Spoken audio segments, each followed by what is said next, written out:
नमस्कार दोस्तों, आप सभी का स्वागत है मेरे YouTube channel learn and motivate with Mohit. जैसा कि आपको पता है कि हरियाणा पुलिस जो कांस्टेबल की है उसकी वैकेंसीज आ चुकी हैं। जिस भाई ने भी सीईटी क्लियर कर रखा है उसके लिए ये फॉर्म भी भरे जाएंगे।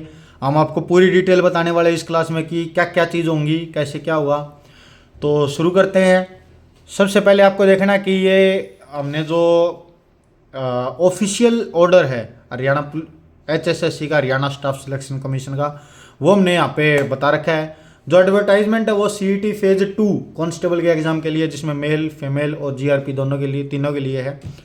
डेट ऑफ पब्लिकेशन वो 1 जनवरी 2026 को आई थी, लेकिन जो opening date of submission of online form है वो 11 तारीख से भरने शुरू हो जाएंगे। इसका आपको विशेष तौर पर ध्यान रखना है। जो क्लोजिंग डेट है सबमिशन ऑफ ऑनलाइन फॉर्म की वो 25 जनवरी 2026 तक है, रात के 12 बजे तक। जो फी डिटेल है वो कोई भी फीस नहीं है किसी भी पोस्ट के लिए, क्योंकि आपने CET के लिए ऑलरेडी पैसा दे रखा है। कुछ डेट्स हैं वो BCA, BCB और EWS कैटेगरी के लिए, जिसके लिए सपोर्टिंग सर्टिफिकेट आपको चाहिए और वो 1 अप्रैल 2025 से पहले का होना चाहिए। तो ये आपको याद रखना है। जो DSC या OSC कैंडिडेट्स हैं उसके लिए 13 नवंबर 2024 से पहले के लिए जो सर्टिफिकेट है वो होना कंपलसरी है। उसके बाद ESM सर्टिफिकेट है। जो एडमिट कार्ड है वो आपको अलग से प्रोवाइड करवा दिया जाएंगे। जो डेट ऑफ एग्जामिनेशन है वो भी आपको अलग से दी जाएगी। इसके अंदर फिर हम कुछ चीज़ें डिस्कस कर लेते हैं जो सबसे ज़्यादा ज़रूरी है। तो यहाँ पर आते हैं। पहला, इन्विटेशन ऑफ अप्लीकेशंस। कितने का डाटा इन्होंने मांगा है। जो ऑनलाइन एप्लीकेशन है वो इन्वाइट की गई हैं डायरेक्ट रिक्वायरमेंट के थ्रू। तो आपको ये पता होना चाहिए कि लगभग 5500 पोस्ट हैं जो पुलिस डिपार्टमेंट के द्वारा उन्होंने मांगी हैं, और जिसके लिए आपका CET कॉमन एलिजिबिलिटी टेस्ट जो हुआ था वो मैंडेटरी है, जो ग्रुप C की पोस्ट के लिए आता है। और जिसमें जो क्वालिफाइड कैंडिडेट्स हैं वो एडवर्टाइजमेंट 1/2026 जो 1 जनवरी को ऑर्डर आया था उसके द्वारा भरे जाएंगे। ये आपका एडवर्टाइजमेंट का लिंक आप चेक कर सकते हो, ये ऑफिशियल लिंक है। 11 जनवरी से आपके फॉर्म शुरू होंगे और 25 जनवरी तक आपके भरे जाएंगे।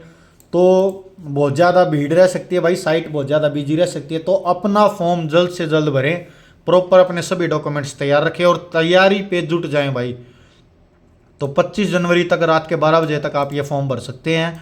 आपको लिंक के द्वारा फॉर्म भरा जाएगा। जो लिंक आप ऑफिशियल साइट पे जा सकते हैं, या फिर आप कोई भी, जैसे सरकारी एग्ज़ाम है, सरकारी रिजल्ट है, नेटवर्क है, कहीं से भी जाके आप इसका फॉर्म भर सकते हैं। जो कैंडिडेट फ्रेश अप्लाइड करेंगे इस एडवर्टाइजमेंट के लिए, उनके लिए जैसे कि मैंने स्टार्टिंग में बता दिया कि आपका जो CET है वो क्लियर होना ज़रूरी है। डिटेल ऑफ पोस्ट देख सकते हैं। जो कैटेगरी नंबर 1 है उसके अंतर्गत 4500 मेल कांस्टेबल के लिए है। तो आपको पता होना चाहिए कि मेल कांस्टेबल में जनरल ड्यूटी जो आती है उसकी 4500 पोस्ट हैं। जो नॉन ESM ESP है उसका प्रॉपर इन्होंने डाटा दे रखा है। जनरल की जो वैकेंसी है वो 1620 है। जो DSC की है वो 405 हैं। जो OSC की हैं वो 405 हैं। जो BCA की है वो 630, BCB की 360 और EWS की 450। तो EWS का सर्टिफिकेट भी भाई आप चेक कर लेना, क्योंकि EWS का सर्टिफिकेट आपको नए वाला भी चाहिएगा और पुराने वाला भी चाहिएगा। तो ये दोनों आपको तैयार रखने हैं। उसके बाद ESM जर्नल के लिए 315 हैं, DSC के लिए 45 हैं, OSC के लिए 45, BCA के लिए 90 और जो BCB है उसके लिए 135 है। उसके बाद दूसरी कैटेगरी आती है जिसके अंतर्गत महिलाओं के लिए 600 पोस्ट है फीमेल कांस्टेबल के लिए। तो वो जर्नल ड्यूटी के अंदर यही भी काउंट होते हैं। तो पहले नॉन ESM हम देख सकते हैं वो कौन कौन से हैं। पहला, जर्नल की 216 वैकेंसी हैं। DSC के लिए 54 है, OSC के लिए 54 है, BCA के लिए 84, BCB के लिए 48 और EWS के लिए 60 वैकेंसी हैं।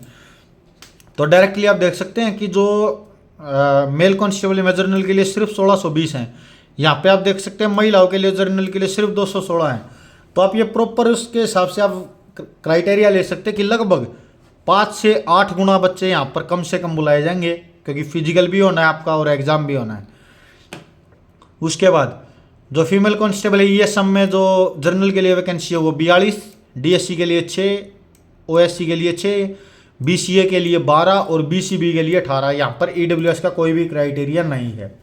उसके बाद जो तीसरी कैटेगरी है उसके अंदर 400 वैकेंसी आएंगी, जिसके अंदर मेल कांस्टेबल भरेंगे, लेकिन वो गवर्नमेंट रेलवे पुलिस। ऐसा जो हरियाणा के इतिहास में पहली बार होने जा रहा है कि जो रेलवे पुलिस है उसकी वैकेंसी डायरेक्ट HSSC के थ्रू हम करवाने जा रहे हैं। उसके अंदर नॉन ESM जो जनरल की वैकेंसी है वो 144 रहेंगी, DSC की 36, OSC की 36, BCA की 56, BCB की 32 और EWS की मात्र 40 वैकेंसी है। ESM जो जर्नल के लिए रिजर्व्ड कैटेगरीज में हम काउंट करते हैं वो 28, DSC के लिए 4, OSC के लिए 4, BCA के लिए 8 और BCB के लिए 12। तो ये आपको हमने क्राइटेरिया बता दिया कि कितनी वैकेंसी रहेंगी। आप लगभग ये मान के चलना कि 5 से 8 गुना तो मिनिमम टू मिनिमम क्राइटेरिया होता है। 10 गुना भी बुला सकते हो, 12 गुना भी बुला सकते हैं। तो उसका कोई इन्होंने अभी तक फुल्ली नोटिफिकेशन अभी तक नहीं दिया, लेकिन इन्होंने वैकेंसी क्लियर कर दी है कि हमें लगभग 5500 वैकेंसी यहाँ पे, या जैसे कि यहाँ पे दे रखा है कि 5500 पोस्ट पुलिस महकमे के लिए इन्होंने दी है, हरियाणा पुलिस के लिए, जिसमें कैटेगरी 1 में मेल कांस्टेबल के लिए 4500, फीमेल कांस्टेबल के लिए 600, कैटेगरी 2 और 400 जो रेलवे पुलिस है, गवर्नमेंट रेलवे पुलिस, उसके लिए कैटेगरी नंबर 3। उसके बाद हम देख लेते हैं कि क्वालिफिकेशन क्या क्या है। सबसे पहली क्वालिफिकेशन आपको +2 पास होना चाहिए, जो मतलब 10th +2। उसके बाद दूसरा हिंदी या संस्कृत कम से कम आपका एक सब्जेक्ट मैंडेटरी होना चाहिए, वो आपको याद रखना है। No extra weightage will be given for higher education. पहले क्या होता था कि हायर एजुकेशन के लिए हमें कुछ पॉइंट मिलते थे अलग से, जिसमें 2 नंबर, 3 नंबर या 5 नंबर। तो फिलहाल क्या है, फिलहाल कोई भी एक्स्ट्रा वेटेज नहीं है। तो ये बहुत अच्छा मौका आपके लिए। सिर्फ +2 बेस आपको होना चाहिए, +2 पास होना चाहिए। हिंदी या संस्कृत आपका कोई भी एक सब्जेक्ट होना चाहिए 10वीं तक, आप डायरेक्टली इसके लिए एलिजिबल हो। CET आपका होना चाहिए, ये बात आपको याद रखनी है। तो पे स्केल इसमें देख लेते हैं। 2 कैटेगरी नंबर 1 से 3 वही है, जो मेल कांस्टेबल, फीमेल कांस्टेबल और जनरल रेलवे पुलिस 21,700 रुपये, ये लेवल 3 के अंदर आती है, ये आपको याद रखना है। सेल 1 का मतलब होता है भाई इंडेक्स। 21,700 रुपये आपकी बेसिक पे स्टार्टिंग होगी। उसके बाद हर 6 महीने में आपका DA बढ़ता है और हर 1 साल के अंदर आपका इंक्रीमेंट लगता है। इंक्रीमेंट आपको पता है 1 जनवरी और 1 जुलाई को लगता है, तो ये चीज़ आपको याद रखनी है।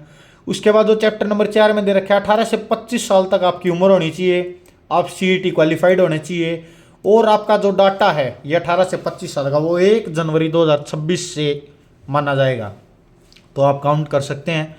उसके बाद जो कैंडिडेट अप्लाई कर रहे हैं इस 14/2024 इस कैटेगरी के अंतर्गत, उन्होंने अपना डाटा देखा था 1 सितंबर 2024 तक, इसलिए वो भी अभी फ्रेश अप्लाई करेंगे। उनका पुराने वाला डाटा ये डायरेक्टली नहीं उठाएंगे, तो आपको नोटिफिकेशन दोबारा भरनी पड़ेगी, फ्रेश अप्लाई करना पड़ेगा। एक्स सर्विसमैन जो भी है हमारे, तो उनकी जो सर्विस ब्रेक है, जो discharge between first day of month, वो 1 जनवरी 2026 से काउंट होगा, जिसके लिए इन्होंने कंप्लीट प्रोसेस दे रखा है। वो 4 साल से ज़्यादा नहीं होना चाहिए। जो रूल है 12.24 1/C, तो वो पंजाब पुलिस रूल्स 1934 का एक एक्ट है, उसके अंदर आप इस रूल्स को देख सकते हो। उसके बाद ये सेम है इसी के लिए। रिलैक्सेशन के लिए आपको नोट जो दे रखे पॉइंट नंबर 2 और पॉइंट नंबर 4, उसके लिए रिलैक्सेशन के लिए अलग से कोई भी पॉइंट इन्होंने नहीं दिया है। जो रिलैक्सेशन है वो आपको लगभग अप्रोक्स 5 ईयर तक का मिल सकता है, लेकिन वो भी कुछ गवर्नमेंट की इंस्ट्रक्शन है, वो टाइम टू टाइम जो शेड्यूल कास्ट, बैकवर्ड क्लास और EWS कैटेगरी है उनके लिए है, जिसके लिए इन्होंने फॉर्म दे रखा है अपेंडिक्स A। तो ये फॉर्म आपको फिल करके प्रॉपर वेरीफाइड करवा के आपको अपने पास रखना है। जब भी आपकी DV होगी तो आपको उस समय सबमिट करना है। उसके बाद ये पॉइंट्स आप नॉर्मली देख सकते हो। क्वालिफाइंग टेस्ट ये आपके लिए बहुत ज़रूरी है, ये दोनों पॉइंट्स। क्वालिफाइंग टेस्ट में जो HSSC है उसने इनवाइट किया है educate number, means merit base पर आपकी लिस्ट लगेगी। जो CET हुआ था उसके बेस पर आपका फिजिकल होगा, देन स्क्रीनिंग टेस्ट होगा, और दोनों के बाद आपका क्वालिफाइंग नेचर देखा जाएगा। यदि आप पास हो तो आप एग्जाम के लिए क्वालिफाइड हो। बैच बनाए जाएंगे आपके, और उसके बाद जो शॉर्ट लिस्ट कैंडिडेट हैं जो एग्जाम के लिए जाएंगे नॉलेज टेस्ट के लिए, उसके लिए आपको अलग से लगभग 10 गुना, ये आप देख सकते हो कि जो शॉर्ट लिस्ट क्वालिफाइड कैंडिडेट होंगे वो लगभग 10 गुना आएंगे उस पोस्ट के लिए। मीन्स यदि 5500 पोस्ट हैं तो 55,000 जो टोटल हैं वो यहाँ पर बुलाए जाएंगे। 10 गुना इन्होंने बोल दिया कि हमें knowledge test means total category के लिए, जिसके लिए आपको physical screening test, physical measurement test, CET plus जो आपका ये एग्ज़ाम है उसके लिए टोटल लगभग 10 गुना बच्चे बुलाए जाएंगे। जो PMT है उसके लिए क्या क्या कंडीशन है, पीएमटी के लिए सबसे पहले मेल के लिए 170 सेंटीमीटर की हाइट होनी चाहिए जनरल कैटेगरी के लिए, लेकिन जो दूसरी कैटेगरी जो उनके लिए 168 है, तो ये आपको याद रखना है। जो चेस्ट है वो minimum 83 centimetre expanded means 4 centimetre आपको फुलाव देना है, जो छाती फुलाते हैं हम, आर्मी वाले बच्चों को ज़्यादा पता है।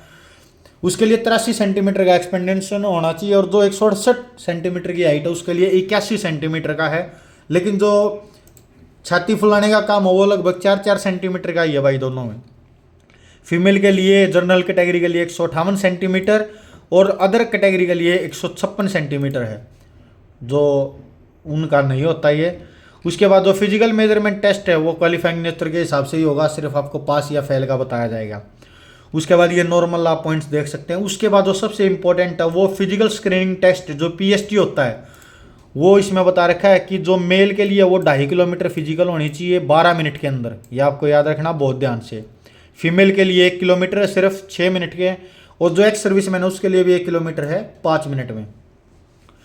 जो आपको पता है कि रेडियो फ्रीक्वेंसी आइडेंटिफिकेशन डिवाइस ये इसके अंदर लगाया जाता है, आपको चिप लगाई जाती है। जब भी आप स्टार्ट होंगे आपका टाइम वहाँ से काउंट होना स्टार्ट होगा और लास्ट तक आपका काउंट जो टाइम है वो माना जाएगा, ये आपको याद रखना है। फिजिकल फिटनेस ये सारी चीज़ जितनी भी है वो वहीं पर आपको बताई जाएंगी। जो नॉलेज टेस्ट है जो एग्ज़ाम आप दोगे वो 97% वेटेज होगा, ये मैं आपको डायरेक्टली बता सकता हूँ। कि जो इसका सिलेबस है वो नीचे आपको अलग से मेंशन दे रखा है, वो अभी बताते हैं। उसके बाद जो एडिशनल वेटेज है वो 3 नंबर का, जैसा आपको पता है कि एनसीसी कैंडिडेट्स के लिए होता है वो A, B, C कैटेगरी के लिए, तो आपको पता है कि ए के लिए 1 नंबर मिलता है, 2 के लिए 2 और 3 के लिए 3, लेकिन ये सिर्फ कॉन्स्टेबल्स के लिए है, ये चीज़ आपको बहुत ध्यान रखनी है।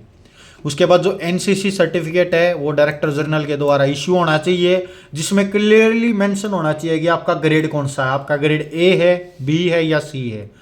उसके बाद जो सिलेबस है 97 नंबर का, क्योंकि 3 नंबर आपको एनसीसी ने ऑलरेडी दे दिए हैं। जो 97 नंबर का उसका क्राइटेरिया इन्होंने अलग से दे रखा है। जो टेस्ट है उसके अंदर जनरल स्टडीज़, जनरल साइंस जिसमें physics, chemistry, bio, current affair जो डेली रिलेटेड है, journal reasoning, mental aptitude, numerical ability, agriculture जो कृषि है, एनिमल हस्बेंड्री जो पशुपालन है, और अदर किसी भी प्रकार के सब्जेक्ट आप इंक्लूडिव ले सकते हो, वो सभी इसके अंदर आएंगे। और जिसके अंदर जो 10%, ये आपको बहुत याद रखना कि मिनिमम 10% आपको कंप्यूटर का नॉलेज होना चाहिए, ये मैंडेटरी है। और जो 20% क्राइटेरिया है वो आपको हरियाणा जीके का मिनिमम होना चाहिए।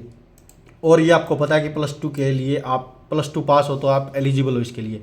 OMR बेस पे होता है, ऑफलाइन टेस्ट होगा आपका, बाईलैंग्वेज आपको क्वेश्चन मिलेंगे इंग्लिश और हिंदी दोनों में।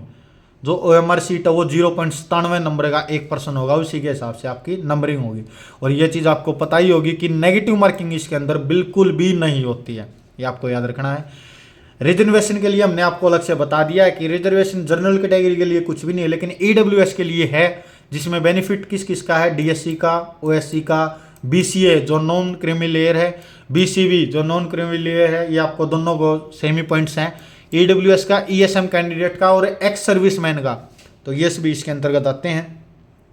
उसके बाद बाकी जो चीज़ है वो नॉर्मली डिटेल है। EWS का मैंने आपको बहुत पहले से बता दिया है कि आपको जो सर्टिफिकेट है वो उस टाइम पीरियड में इश्यू होना चाहिए। EWS जो इश्यू होगा वो सेंट्रल गवर्नमेंट के लिए नहीं कंसीडर है, ये 2 होते हैं, एक स्टेट गवर्नमेंट का, एक सेंट्रल गवर्नमेंट का। आपको स्टेट गवर्नमेंट का ही बनवाना है, ये आपको याद रखना है। बाकी ये पूरा नोटिफिकेशन है, आप डायरेक्टली साइट पे जाकर देख सकते हैं। ये पूरा नोटिफिकेशन EWS के सेक्शन के लिए क्या क्या चाहिए है, एक्स सर्विसमैन के लिए क्या क्या चाहिए, हर पॉइंट आपको प्रॉपर तरीके से मेंशन्ड है। तो ये आप पूरा जो हमारी साइट है उसके ऊपर देख सकते हैं, जो हरियाणा गवर्नमेंट की साइट है www.hssc.gov.in। इसके अंदर एडवर्टाइजमेंट आप देख सकते हो, डायरेक्टली सर्च करोगे 1/2026 हरियाणा पुलिस कांस्टेबल। तो जुड़े रहिए हमारे साथ, अपनी तैयारी पर जोर दीजिए, क्योंकि वैकेंसी बहुत अच्छी आई हुई हैं, आप इजीली उसको क्रैक कर सकते हो। आप पढ़ाई करें, साथ साथ आप फिजिकल की तैयारी भी करें, और आशा करते हैं जल्दी हम अपने चैनल पर कंप्यूटर और जर्नल साइंस के नोट्स भी अवेलेबल करवाएंगे। और हरियाणा जीके के हमारे पास कुछ टेबल्स हैं, लगभग 25 से 30 टेबल, वो हम आपको कोशिश करेंगे कि जल्द से जल्द प्रोवाइड करवाए जाएं। तो मिलते हैं अगले सेशन के लिए, आपको यदि ऐसे ही नोटिफिकेशन की जानकारी चाहिए तो आप हमारी वीडियो को लाइक करें, चैनल को सब्सक्राइब करें और वीडियो शेयर करें अपने दोस्तों के साथ। जय हिंद, जय भारत।